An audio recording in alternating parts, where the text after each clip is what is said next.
Eagles. Eagles.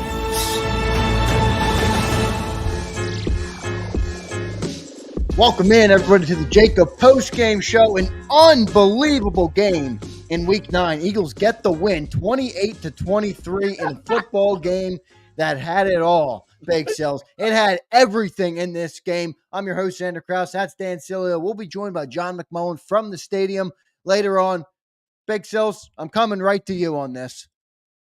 Tell me what you saw out there today, my friend. What an absolutely shitty football game of playing down to your competition because of shitty coaching. That dude is completely incompetent. It should not be the head football coach of that football team. Dude, Barkley, Hurts, all of them played well. They win in spite of that coach. Plain and simple. By the way, the other guy on the other side has completely inferior freaking talent, and he almost stole that game from him. They were completely outplayed in every aspect of that game, and you had coaching what kept it close. That guy, Sirianni, losing challenges, 8 points. I mean, Jesus criminy, man. He is not qualified to be the head football coach. I'm going to tell you this. You struggled against the shittiest offense in pro football. You struggled against the shittiest secondary in pro football. The defense is terrible. There is nothing good about the Jaguars. Nothing.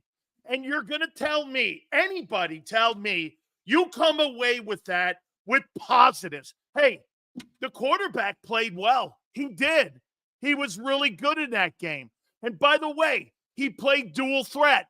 And you see these idiots putting the record up? It's the same shit that I went with last year, and you ended up all getting exposed that team, when it got to critical situations, was a fraud. By the way they played in that game against a good football team that's balanced throwing it and running it, you'll get your ass pushed in. So I can't think of a time when I've seen this bad of coaching that he nearly cost the football team the game today. We should have had 37 points on the board. I think he gave away 2 field goals and 3-point afters that he should have just taken the extra point on. It's 9-point game. It's a completely different football game. I mean, I've never come out and called for Sirianni to be fired, but you have a roster that is this talented. Is it fair to say Nick Sirianni should be fired? How about this? You can't fire this guy because you have idiots in here that will throw the record up, and he wins in spite of the roster. By the way, that offense, every single offensive lineman is a second teamer. They were all 5 were second teamers, every single one of them. And if anybody's going to try to sit there and tell me that was a great performance, that was a brutal performance against a brutal roster. They are just a tick up from New England's roster. That's one of the worst rosters in football, and you struggled at home versus the shitty Jaguars. I'll tell you this, man. Barkley is a war horse. He is without a doubt. I can't be more wrong about one guy, but that is your MVP. You ride that guy all the way as far as you possibly can. Your quarterback can do enough to move the sticks. We'll see what happens, by the way, without A.J. Brown in that game. Because quite frankly, against a good secondary, Hurts ain't doing that shit. That team was 31st in pass defense. Yeah, but I will give Jalen credit. Sills, A.J. Brown went down, and Doug Peterson, in a very uncharacteristic move, punted from the 49-yard line down 6. I said, though, when he did that, he's daring Jalen right now without A.J. Brown to beat him. And to credit to A.J. or to Jalen and Devontae, 2 massive pass plays. They went right down and scored. That was good. That was good stuff from the quarterback and the wide receiver there, Devontae Smith. Absolutely. Dude, I don't have a problem with the quarterback and the running back and some of the players. Smitty was sensational. The defensive guys played well. But let's do this. You really think the Eagles today played up to their talent or down to it? I think the team played amazing. I think the coach, that was the worst coaching I've ever seen in my life. Now, I'm a younger fan. That was the worst coached game I've ever seen. If you put the points on the board, it's a 12-point win. And even more than that, the Jags probably don't have 23 points in the game if you made some of the decisions that he made. He kept them around, which led to them getting more points. Let's run down the numbers real quick. If we take Nick Sirianni out for a second, if I told you that the stats would be Jalen Hurts was 18-24 today for 230 and 2 touchdowns. Excellent. Saquon Barkley, 27 carries for 159 and a touchdown. Devontae Smith had 87 yards. Saquon Barkley had 40 in the passing game. A.J. Brown, 36. Jahan Dotson had a 36-yard catch. Grant Calcaterra had 30 yards. You just said, oh, they beat the Jags by 30. I would have said they beat them. I would have said they beat them by 30 with the 237 they had on the ground rushing and the amount of attempts. They had 46 rushing attempts. And do you know what that means? It's not like they were running it, getting 3 yards a pop. They were running it, blowing them off the football. Dude, they were averaging. Do you understand how hard it is for almost 50 carries for you to average 5 yards a carry? That's impossible. How did that game stay close? It was the incompetent coaching that kept that game close. By the way, too, the tush push was smashed by the Jags. The Jags smashed the tush push. Yeah, and then he got cute and went away from it. I can't remember the last time. No, they legitimately 2 times in a row stuffed that thing on the goal line. I know, but my point was that, and then the next fourth down, Nick Sirianni tried to roll Jalen out. He should have stuck with it there. It was 4th and inches. He called that. Who, Nick? Yeah. Yeah, he got scared because they stopped it twice. That's where I would have doubled down and said, you can't stop me 3 times. That's right. Run that tush push. I would have did it. Hey, dude, so you go away from that play that's been successful the last 9 years? How stupid are you? By the way, the challenge. Hey, and I will say this, though. The Eagles got jobbed in that Barkley fumble because he was down. Well, we'll talk about that. In that play. I'm trying to think. What did they see on that play? Because, look, I'm just playing devil's advocate because I thought it was an egregious call, but what is their justification for that? Are they saying that the defender that touched Barkley's knee isn't the reason he went down? No, well, he did touch him. They're saying it's the only other way to do it because contact puts him on the ground. If you don't have contact, but here's the thing: Saquon took 2 more steps and then tripped on his own guy. They're saying he didn't touch him because he went down on his own. That creates a fumble. Now, if he goes down because of contact, that's because ground can't cause the fumble. So in their eyes, they didn't believe that swipe at the ankle was a good enough contact for it to be overturned that way. I thought that was a stupid call, in my opinion. Let me get your take on it. And by the way, because I didn't have you on in the halftime, and I want to welcome and thank everybody for being here on the JAKIB Postgame Show. Got a big crowd in here. Don't forget to smash that like button, everybody. It really helps out the channel. We appreciate each and every one of you. And a reminder, as we talk about Saquon Barkley, anybody who becomes a member today, Joel became a member. We had another one join earlier today. Anytime Saquon goes over 125 yards from scrimmage, we give away a jersey. So we will be giving away a Saquon Barkley jersey on Tuesday's edition of Birds 365. So get your memberships in now. I pinned the message in the chat to become a member. We will be giving away a Kelly Green Saquon Barkley jersey, whatever size you want, shipped right to your door. One winner. So get your memberships in now. John Sills, I got to ask you about the backwards hurdle over a player. You've been playing this game for a long time. You've been covering this game for a long time. Have you ever seen anything like that? That was unbelievable. He's as athletic as it gets for as big as he is and as powerful as he is. I mean, I made a comparison in skill set, not career or resume. Dude, he runs a lot like when Walter Payton ran. He looks for contact. He's tough. He's strong. He's athletic like Walter was. Again, not putting resumes there. I'm talking skill set. And I'll tell you one thing that he does a lot better. I'll tell you this, man. That guy can catch a football, and he knows how to get separation. I'm telling you one more time, and I'll say it again. If Saquon Barkley had played his entire career in Philadelphia, he'd be in Canton. I couldn't agree with that more, Big Sills. If he played here forever, man, he is unbelievable. This is a new guy. This is a new player in Philly that has been unlocked by He's the been offensive line. recharged.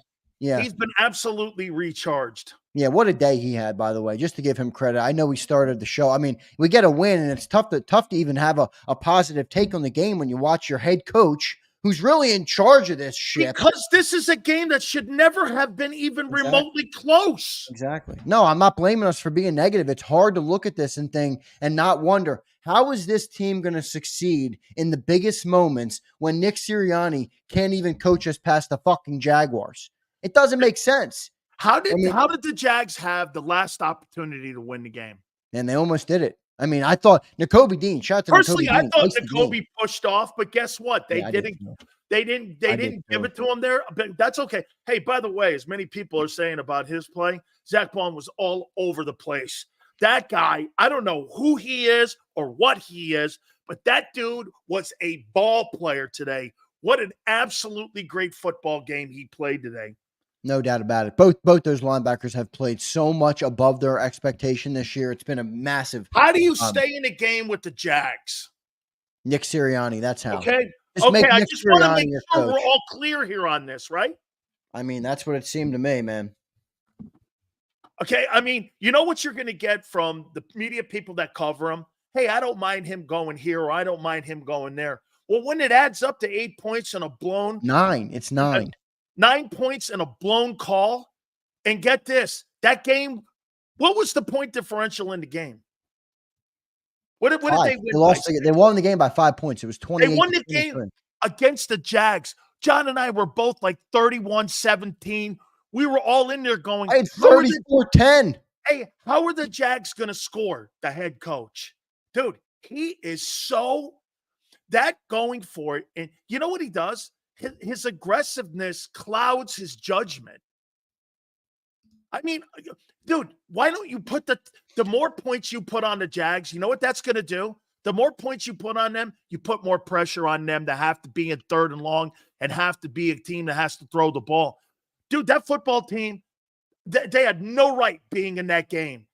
You know what? When I look back at that game and I go like this, if I look at the score, I'm like, wow, what a really good game. Yeah. Then I look at the numbers and I'm like, are you kidding me? They had 60 yards rushing. They turned the ball over, and they were still in the ball game. How's it? Get this. The Jags had 14 first downs. They were 3 of 10 on 3rd down conversions. They had 215 yards in total offense to 447. You want to hear something even more crazy? The Eagles ran 73 plays to 50. They had an additional basically quarter and a half of plays, and it still was close. How is that possible? Their head coach. It's unbelievable, Sills, because if you look at the box score in this game, it's ridiculous. It's exactly what we want this team to do, though. Jalen Hurts had 12 carries for 67 yards. Saquon Barkley had 27 carries for 159. Hurts threw the ball 24 times. He was 18 to 24 for 230 and 2 touchdowns. That's the exact formula for the Eagles offense to be successful, and they nearly botched it because of Nick Sirianni. If there's anybody that can explain to me why it's not on Nick Sirianni, I need to hear it, because I'm done hearing he's aggressive. You can't just be aggressive in a vacuum and let it cost you a game because it's your philosophy. Do you know why this is important? Because when you play a team that has a winning record and is a good team, that's going to cost you. My point is, you've played one football team this year with a winning record. One football team with a winning record. You're not going to be able to do that when you're playing good foot. You're not doing that to Baltimore. Dude, you're not doing that to Baltimore. Just not happening. What'd you make of the defense today, Sills? They gave up 31 yards in the first half. They kind of faltered in the second half. But man, how much do you put on them? How much do you put on the head coach who put them in an awful position to begin with? What'd you make of what the defense did today? Both linebackers, by the way, with an interception today. Nakobe Dean and Zach Bond getting an interception today. I thought they played great today. What'd you see from the defense out there? Josh Sweat was a freak machine today. He played his ass off. He's quietly putting together a really nice season. You bet he is. And I'll say this to you, man. He's starting to look like 2022 Josh Sweat. Remember the conversation of them trying to maybe move him and potentially move him? They were talking about it. Well, I'll tell you what, the addition of brain cells being used here with keeping BG and having Josh Sweat still on the team has played a factor. By the way, did Bryce Huff play? Did he play at all? Did he get any snaps in this game? He got barely any snaps. I can't wait to see the snap breakdown. There's something going on with him. He wasn't on the injury report all week. There was no sign of him not practicing, and he must have gotten 10% of snaps today. Are they thinking about trading him? I will relent on one thing. Okay, and by the way, great. I see you fly. Did Jordan Davis suit up? I'm sorry I didn't see his ass in there. I mean, he didn't make a big difference, but he was out there. How about this? I'll relent on this one to you, Xander. Slay was missed today. Yes. Slay was missed today because those passes were getting completed late in the second half. I mean, that fourth and 13 late in the game, what was Isaiah Rodgers doing? Reason that those passes were getting completed is because there wasn't a ton of pressure in the second half. Sweat was really the only guy applying pressure in that game. I mean, he came around on the twist. Dude, where's the rest of the edge rushers? Where was Nolan Smith in this game? I mean, at the end of the day here, man, they allowed a dude, 5 offensive linemen were replaced in that game. No, Xander, 4, because the center stayed in. Right. Both guards and 2 tackles were removed. One was prior to the game and the rest of them in game. I mean, boy, I'll tell you what, you tripped your way into that win. It's unbelievable. Let's get a couple super chats here. By the way, thank God that Jalen and Barkley played that well. Yeah, they played amazing today. Jalen Hurts, I thought, was tremendous today. Devontae Smith, I mean, what a great come up for him late in the game there when AJ Brown went down. Sills, how about that catch and the touch? I mean, that's a legitimate contender for catch of the year. That was unbelievable. One-handed, drags the toes, almost gets the calf down too. That was unbelievable play by Devontae Smith there. By the way, all super chats will be read. Don't worry, guys. We appreciate you guys. Please hit the like button for us. Yeah, we'll get to as many as we can. It's tough to do one of them. We will get to every single one of them. And I want to thank Philly Billy for becoming a member and Joel. Anybody that becomes a member today will be eligible to win in our Saquon Barkley jersey giveaway. That will happen on Tuesday on Birds 365. You're Jeffrey Lurie. How do you look at that? If you're the coach and you have Doug Peterson on meetings on Monday on how you win, don't you think that's the kind of conversation that you would call into your head coach on a Monday and ask, what were you thinking? If you do that to Doug, why wouldn't you do that to him? I mean, if you're Howie Roseman too, you got to look and say, boy, thank God this roster is good because the coach isn't. The coach isn't. The roster saved him today. I mean, he got bailed out today by having exceptional players. That's it. He did everything he could basically to lose that football game for the team today. Do you think the media is going to be hard, tempered, or what today? If you watch that game of 60 minutes of football, okay?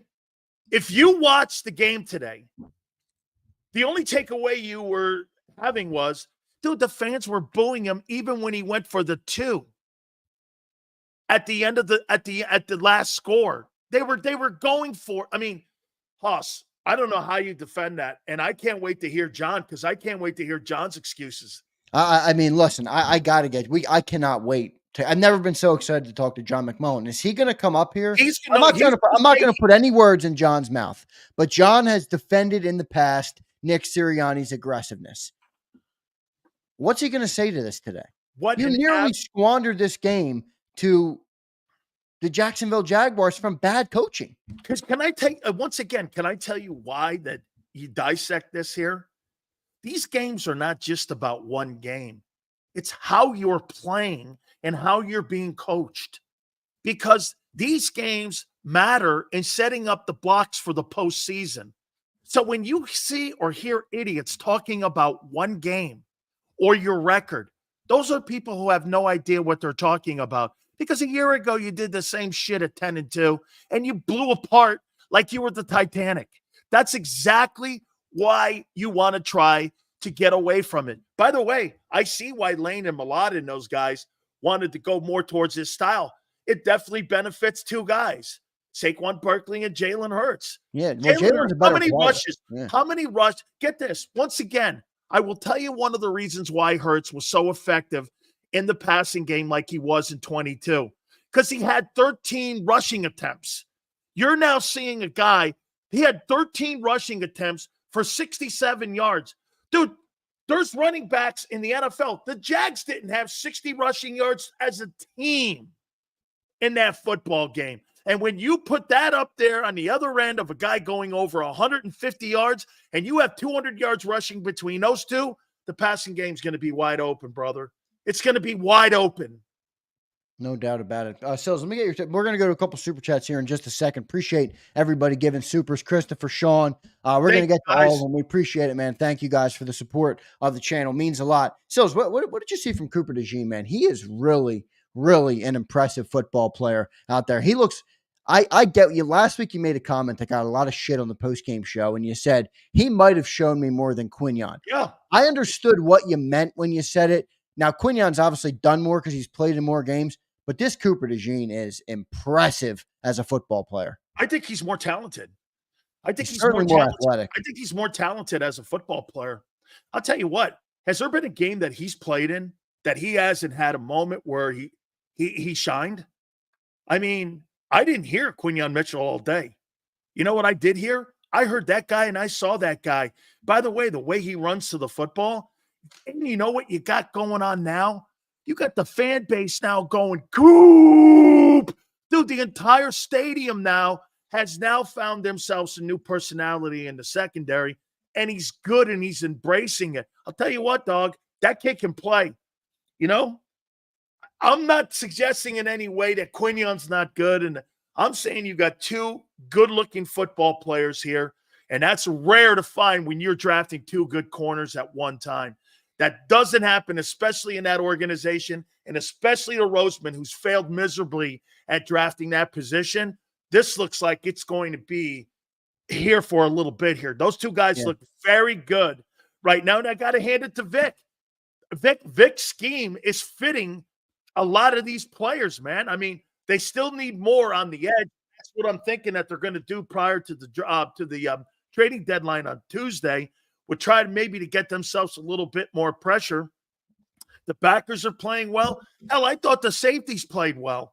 You know, I thought the safeties played well in this football game. They kept everything underneath.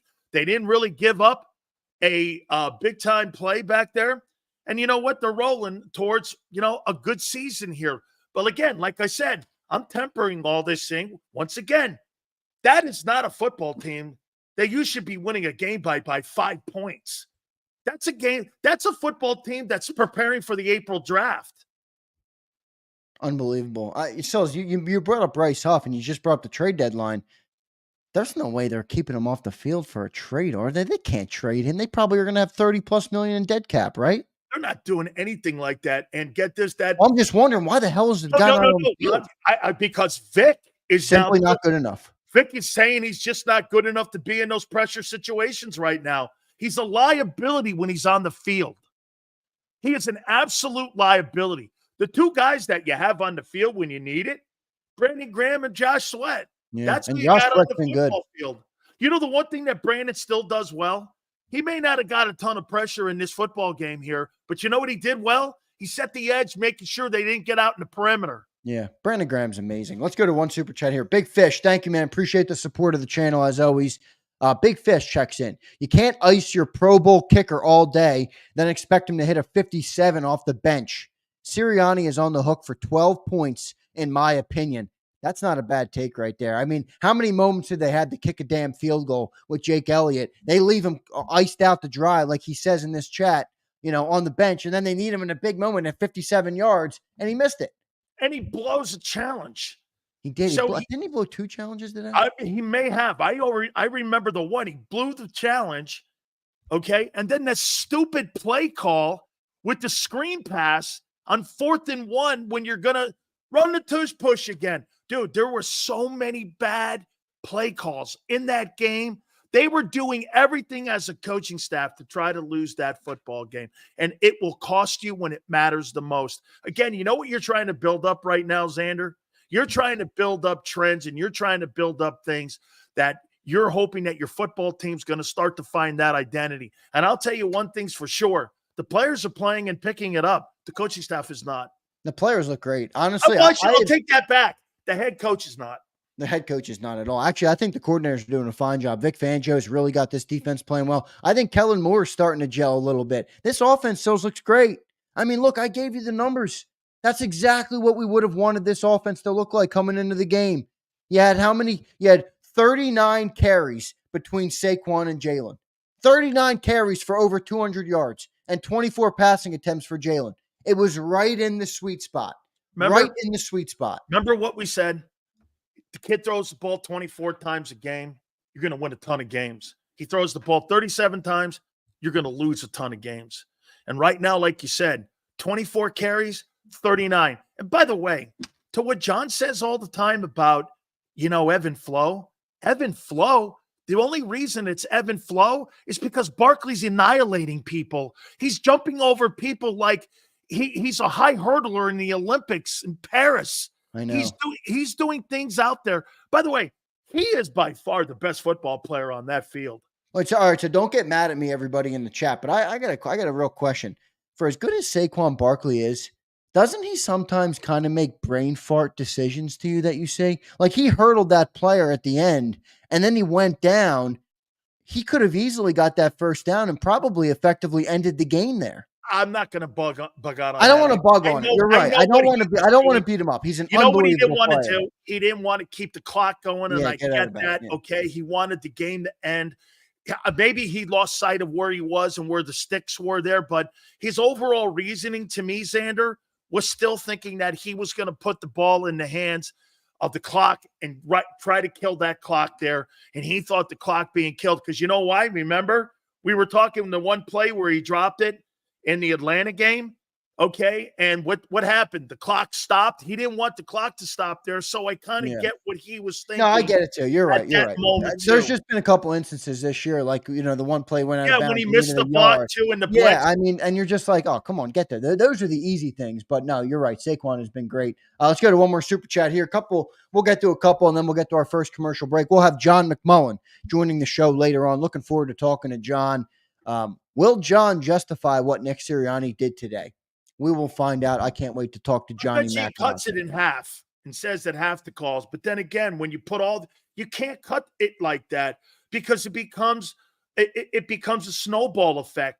Well, no, but I do think there is some context that can be added where the aggressiveness has helped the Eagles in so many ways. And like that one in the first half, early in the first half where they went for it on fourth down, I didn't have a huge issue with that because he was trying to put them on their heels early in the game.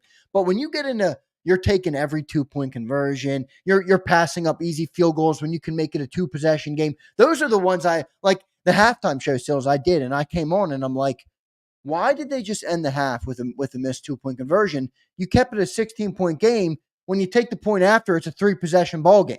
Like, to me, that's so simple to just make it a 3-possession game. I don't want to put the game in the hands of the coach that makes it close. Sirianni made that game close with all those decisions. When you add them all up at the end, Xander, look, you're right. Here, if you want to do this one's okay, that one's okay, this one's okay, that one's okay. But at the end of the day, when you put it all together, it was a horribly coached football game because they were situationally lost points in that game. Again, here, wait a minute. I can't believe I'm sitting here debating, not really debating. I can't believe that I'm sitting here having a conversation about the shitty Jaguars and how close that freaking game was. Do you know how embarrassing that is? Dude, if you're a football player of that caliber and the Eagles are supposedly a Super Bowl team and you're hanging around with 5 points in a win versus the Jags, you're not going anywhere. I don't care what your fraudulent record says. You're going to hang around with the Browns for 5 points, and you're going to hang around with the Jags for 5 points, and you're going to try to tell me you're a Super Bowl team?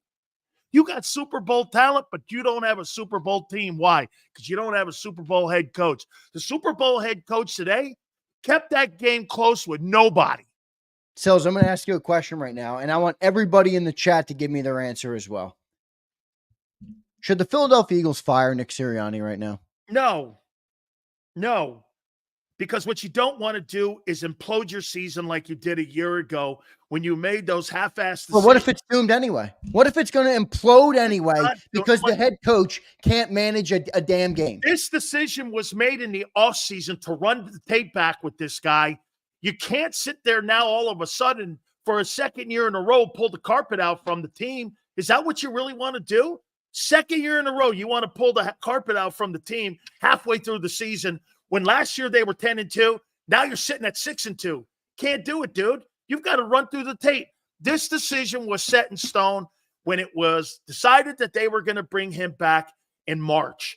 When they brought him back, they're going to run this thing through the tape, Xander. I get it. Everybody's like, "Oh, Xander's crazy. You're 6-2. Who wants to fire?" No. Okay. Your team collapses late in the year with this talent level, and we get out coached late in the year in a playoff game, like Todd Bowles did to us last year. Correct. Who's going to be laughing? Correct. I mean, this is one of the best rosters we've ever had in the city of brotherly love. He won today because our talent made up for the piss-poor coaching performance of Nick Sirianni. Absolutely. If we didn't have a stacked roster, we're not winning that game. If you don't have Barkley and Hurts play the way they did today, you get beat by 10 points by the shittiest roster next to the New England Patriots in the league. It's mind-numbing. That get this. Hey guys, I'll say this to all of you. You got a good team. A great team. You just don't have a good head coach, and he's getting in the way.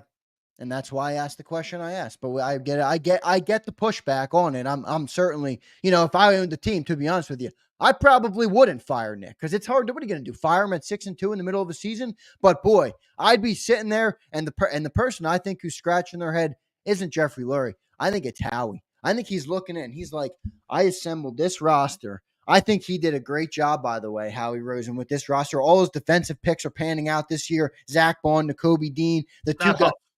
Not Huff.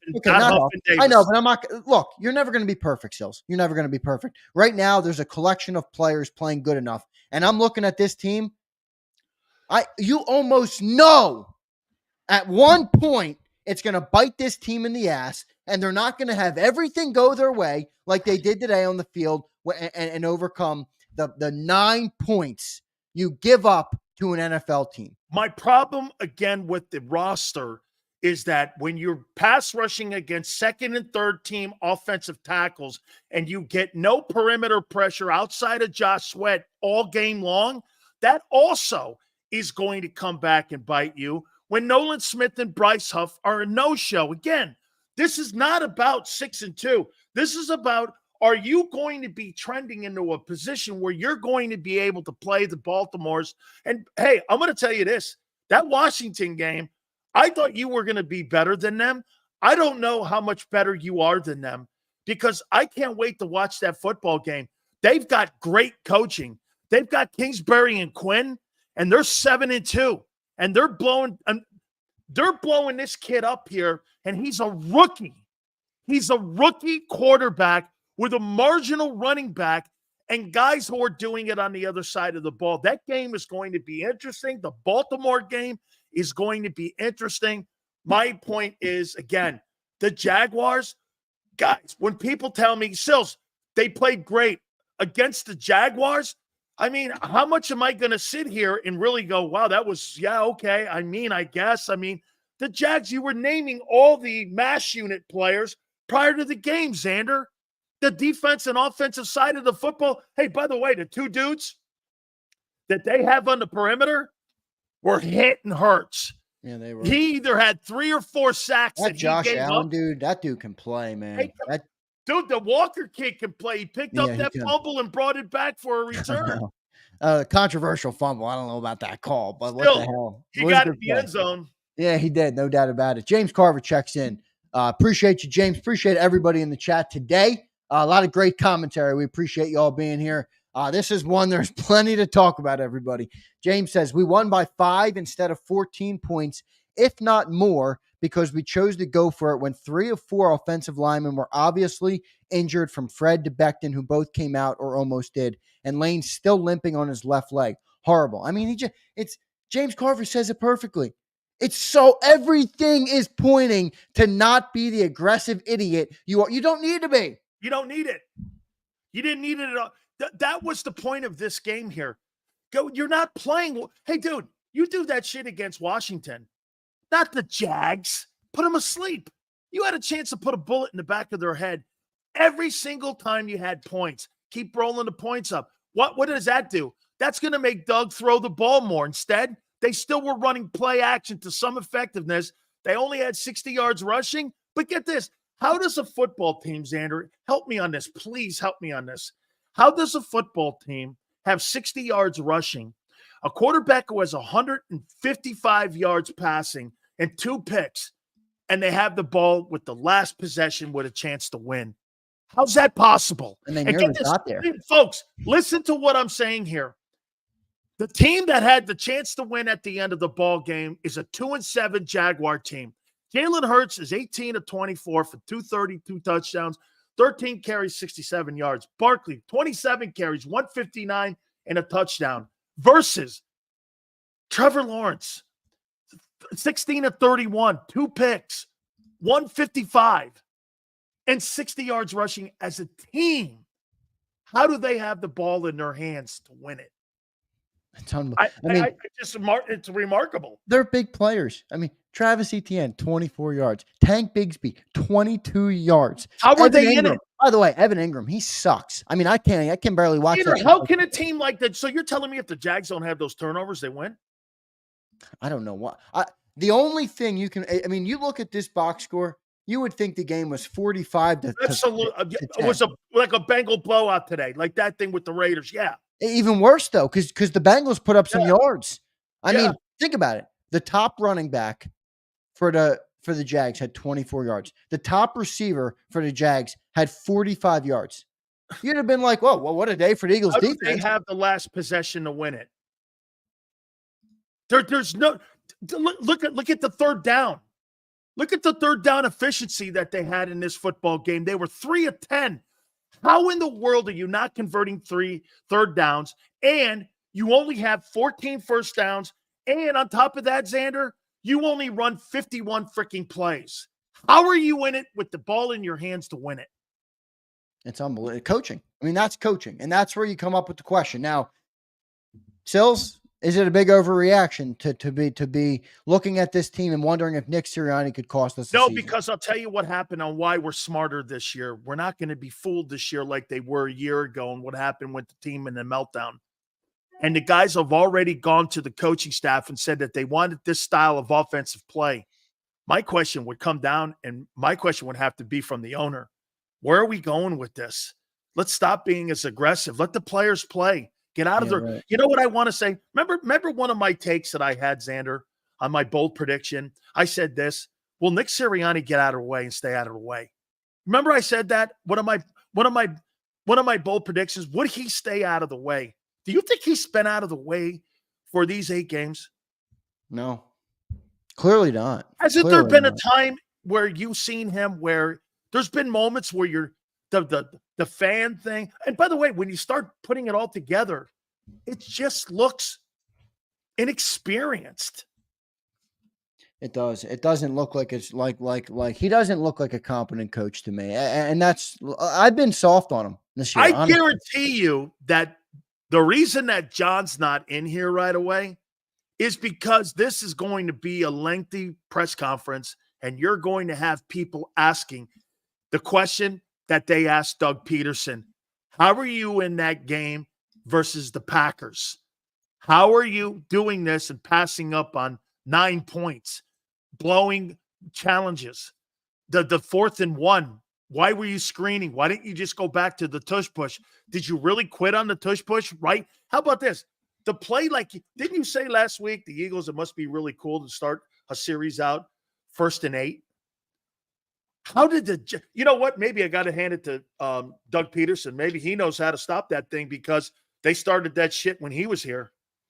I mean, Forrest checks in. He says, Xander, you've been trying to have his back. It's hard when he coaches like this. Forrest, you're right. I've been trying to be in Nick Sirianni's corner because it looks like the team is bought into the guy, but he does this. And here's a tweet from Brandon Lee Gowton. Big shout to BLJ. And this encapsulates my feeling on Nick Sirianni. He says, at his best, Nick Sirianni stays out of the way and doesn't drag the Eagles down. We saw that over the last couple of weeks. At his worst, the Eagles have to win in spite of their head coach instead of him giving them an edge. That's the reality. One of these days, we're going to play a team that's good enough to capitalize and is going to knock us out. And that's my fear. That's the ultimate fear I have with this team, that you have this talent, this offense. Jalen Hurts played great today. He played great, phenomenal today. One of his best games of the year. Nick Sirianni almost cost it for us. How do you justify keeping that guy around this roster? I don't understand it. Didn't you remember what I told you last year? And we put up always sound bites from me saying that the guy is completely unqualified to be the head coach of the Philadelphia Eagles. It's actually gotten worse. And for that 22 season, right now you have a football team in the Arizona Cardinals right now in first place in the NFC West with Jonathan Gannon. They crushed the Bears today. And tonight, you got an opportunity for the Colts, who are sitting in the 8-hole, to beat the Vikings tonight. And if they do, they'll be 5-4 on the season. There's no question that those two assistant coaches were a major part of what that football team was doing in 2022, because without those two guys on that football team, Nick Sirianni is completely exposed. He had nothing to do with those guys, because those guys are quality coaches right now, and they're pulling their teams with them to potential playoff spots. I got to say, man, again, how many times were you watching the television going, the only person playing poorly in this game is Nick? I want to move off Nick for a second. I want to give Jalen Hurts some credit right now. Big Sills. So Jalen Hurts just completed his 5th straight game without a pick, his 4th straight game without a turnover. In his last 4 games, he's averaging 10.2 yards per attempt. And in the last 3 games, he's completing 76% of his passes. He's playing elite football right now inside this offense. He's doing exactly what he needs to do for this team to win with the way they're set up. Agree or disagree? Kind of. He's not playing any elite football teams right now. You're playing the worst football teams in the NFL right now defensively the last 3 weeks outside of Cleveland. I mean, you're doing what you're supposed to be doing right now. Show me when he's in a game against an elite defense like Todd Bowles. He ends up getting his ass kicked in that game. By the way, let's see what happens without AJ here. That knee injury, I can't wait to hear from John, too, what the significance of that's going to be moving forward, because that's a key component in this thing here as well. I say this to you. He's doing all the things that they want to do right now, but to sit here and try to look at this and have a takeaway that you performed great against the 31st ranked defense in the league is asinine. I mean, I'm going to look at this and go, you did your job. They played well. They played up to their ability, and the coach coached down to their ability. That's what happened in the game. Hurts had to play that kind of football today for them to win. Was that an elite effort versus a shit team? You dissect that. I thought he did really well today. I thought he played well. I thought he played clean. I still think he holds on to the football too long in the pocket. That was evident in the pocket, but I do think he's seeing downfield a little bit better. Is that at the side of the 31st ranked defensive secondary in the league? I don't know. I want to see him against some really good opponents, because every time he gets into a game against a really good defensive coordinator, there's issues. Fair enough. Let's get to our first commercial break. I want to thank everybody in the chat right now. We have a great crowd in here, and we appreciate every single one of you doing it. I thought Jalen was great today. I thought the defense was solid. I know they had a little bit of a letdown in the second half, but overall, really good. Saquon Barkley, how about it, everybody? Another jersey being given away this week, our 4th of the year. So our 4th Saquon jersey will be given away. Get your memberships in now. We'll be doing the Saquon Barkley jersey giveaway on Tuesday's edition of Birds 365. And then Devontae Smith, I'll give him some credit too before we get to the break. A great touchdown catch by Devontae Smith. That was as good as it gets right there from Smitty. So thanks everybody for being here. Hit that like button. Thanks to all of our super chatters. We will get to all of them. Thank you all for the support of the channel. We appreciate that. We'll be back in 3 minutes on the JAKIB Postgame Show coming up next.